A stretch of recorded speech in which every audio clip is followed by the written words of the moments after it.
Wilds of Eldraine spoilers have kicked off, and today I'm going to talk you through the deck building strategies for a commander that has rocked me to my core. Yes, it's time to have a look at the head witch in charge, Eriette of the Charmed Apple. Eriette of the Charmed Apple is a 2/4 for 3, a legendary human warlock, and reads, each creature that's enchanted by an aura you control can't attack you or planeswalkers you control. At the beginning of your end step, each opponent loses X life and you gain X life, where X is the number of auras you control.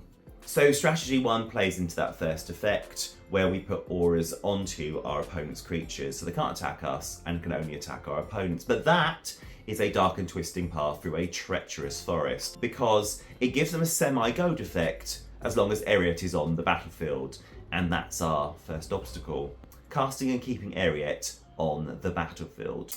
I build with the deck building mantra that your deck should probably be able to survive without your commander, unless you're putting loads of work into protecting and keeping your commander on the field. It's like having a sorcery in the command zone that you can cast to get some value out of it, maybe for a turn or over a number of turns. She reminds me of one of my favourite commanders, Gormuldrak, who hands out salamanders to other players and gives you protection from them. But what happens to you when Gore is gone? You get beaten to death by the salamanders she gave out, unless you build your deck to stop that happening. What do you think will happen when Eriette is off interrogating mirrors about her beauty? The creature you put ethereal armour on is most probably coming after you. But we don't have to build with super aggressive auras that could backfire on us, and to explore this further, I have divided the auras into 3 categories. We've got prison auras, we've got safe auras, and we've got war auras. Prison auras such as Arrest, Guard Duty and Muzzle stop creatures we enchant from attacking or dealing damage, which feels counterintuitive to what Eriette would suggest you want to do. These auras feel like the right fit with the second ability to take and gain life equal to the number of auras you control. If you think of these types of auras as being part of our removal slot instead, they make more sense. Safe auras such as Red Ward, Entangler and Burden of Guilt don't boost creatures you enchant with them, but still provide Eriette's stay off my palace grounds rule. I like the Red Ward here. It incentivizes a player to send the creature at the player playing red. There are wards for every colour, just steer clear of black and white wards. These are our colours. This category is a gentler approach to using auras as pseudo-goad.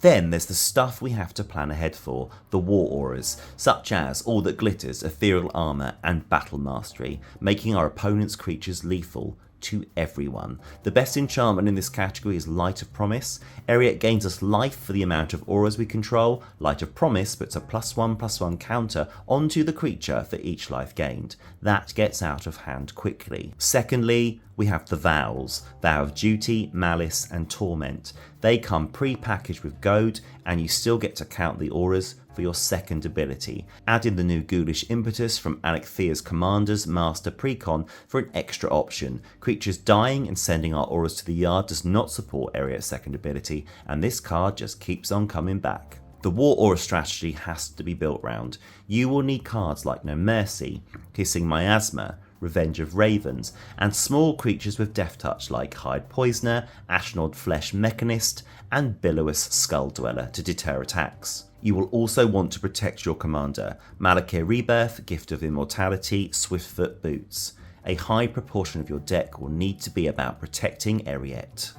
If you're going down the super aggressive strategy, remember you can put the auras from our deck onto our creatures, which means we can pop Ethereal Armour or All That Glitters onto our own creatures, and those are the types of auras that keep scale with the number of auras you have cast, meaning if Eriette is off somewhere polishing the apple or with her sisters in town trading beans for a cow, I don't know, fairy tale references, you will have some pretty effective blockers, and actually you'll also have some really huge creatures that people want to keep blockers back for. Also, watch out for this really weird combat dynamic where opponents will arrange trades of creatures that have auras on, because the more auras that are on the field, the worse Eriette's second effect is going to be for the entire table. And actually, I think that second effect is the most impactful way of building Eriette, and that first effect of putting auras onto creatures is more of a support for that second effect. And so we move on to what I think is the best way to build Eriette, using auras that enchant players. not creatures. That's right, my friends. Move over, Lindy, Eriette's distant cousin from Innistrad. Yes, I'm making that canon now. I present to you Eriette's Orzhov Curses. So, we are going to be using the enchantment or a curse type to hex our opponents. We're going to be using cards that reduce the cost of them. We're going to be using cards that draw us cards when we cast them. And then we will cast Eriette and utter the immortal line, how do you like them apples, before draining the entire table. But then, we're going to use synergistic cards to turn that life into win cons. We have lots of curses to hand out, like bags of coal on Christmas morning that range from the Curse of the Restless Dead, an enchantment or a curse which will have zombies popping up all over the property of any ramp-happy opponent, like a game of rotting whack-a-mole each time they play a land. The Curse of Exhaustion, limiting the amount of spells the cursed player can cast each turn to 1, and Torment of Scarabs, which asks the cursed player to make difficult choices every upkeep between their life, permanents and cards. Standouts include Curse of Misfortunes, which let us tutor up fresh curses straight to the battlefield and increase the life lost of Eriette's second ability, and we can use Misfortunes to go find expensive curses like Cruel Reality, where decisions have to be made between 5 life or a sacrificed creature, or Overwhelming Splendor, which reduces a cursed player's creatures to empty and harmless 1/1 bugs to be squashed. Insert witchy cackle here.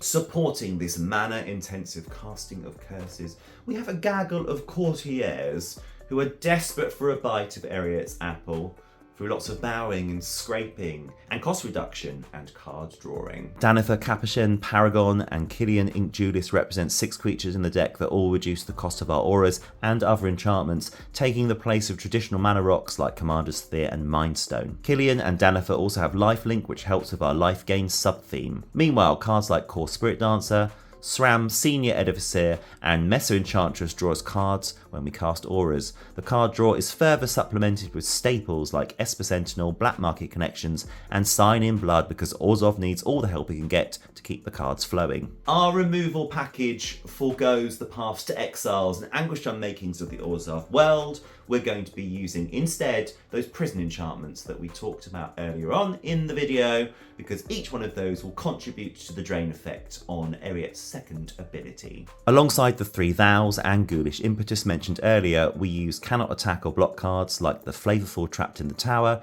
Realmbreaker's Grasp and Forced Worship. Alongside this style of removal, Doomwake Giant and Blightcaster hand out 1/1s when we curse players and shut down their creatures. We also have the oldest of old school tech, Spirit Link, effectively nullifying a creature attacking us as we gain life based on the damage it causes, but don't get this mixed up with an aura that says creature has lifelink, as this benefits the creature's controller. Once Eriette is on the battlefield and gaining us life, we can spin that life into gold, Rumpelstiltskin style. If we have 4 auras in place, Angelica Cord will make us a 4/4 angel, Archangel of Thune will put a +1/+1 counter on our team, and the aforementioned Light of Promise, which we mostly be placing on our own creature unless there's a drastic emergency, will boost them with a +1 counter for every life gained. Celestine the Living Saint and Rodolphe Dustbringer, a very handsome pair, can bring back creatures from the bin whose mana value is X or less, where X is the life we gained, or Tavash, Gloom Summoner, can turn that life into a flying demon with power and toughness XX. I've made sure there are plenty of creatures with lifelink in this deck, so we aren't reliant on our commander, but if she's out, it won't be a very happy ending for our opponents. Finally, to take advantage of our aura-filled board, we have an All That Glitters and an Ethereal Armour. They'll tend to go on our creatures, but we can put them on theirs in an emergency. Zenk, Paladin Unbroken gives all our auras Exalted, meaning a single creature attacking will get +1/+1 for each of those auras. Try this with a creature already enchanted with All That Glitters for a huge game-ending swing. Archon of Sun's Grace and Ajani's Chosen will reward us with the token bodies to block with, and the Pegasi lifelink synergizes with our lifelink strategy. Finally, Daxos provides some hefty spirits and a place to sink our mana. I think Eriette of the Charmed Apple is a super successful design. She presents lots of problems whilst you're building her and lots of tension whilst you're playing her, which is just the commander I like to pilot. Very often these days we get commanders that solve their own problems and have a really clear way to build them. Eriette is neither of those. Thank you so much for spending your time with me today. I know there are loads of other places that you could be right now, and if you enjoyed this humble free content, like and subscribe would mean the world to me, because it will let me know that I am going in the right direction with the content that I'm putting out there into the YouTube universe. There are loads more decks on the channel and also lots of 1 versus 1 gameplay, and we've got loads of other plans to keep growing things. I say we, it's me in my bedroom with a smartphone and a very bright light. But I have got loads of plans. So yeah, subscribe, come join me on this really exciting journey. And until next time being Friday, 1800 BST, 1v1 Commander game, Samut vs Tiamat. Join us. Until next time, I have been Lee, and this has been MTG Specs.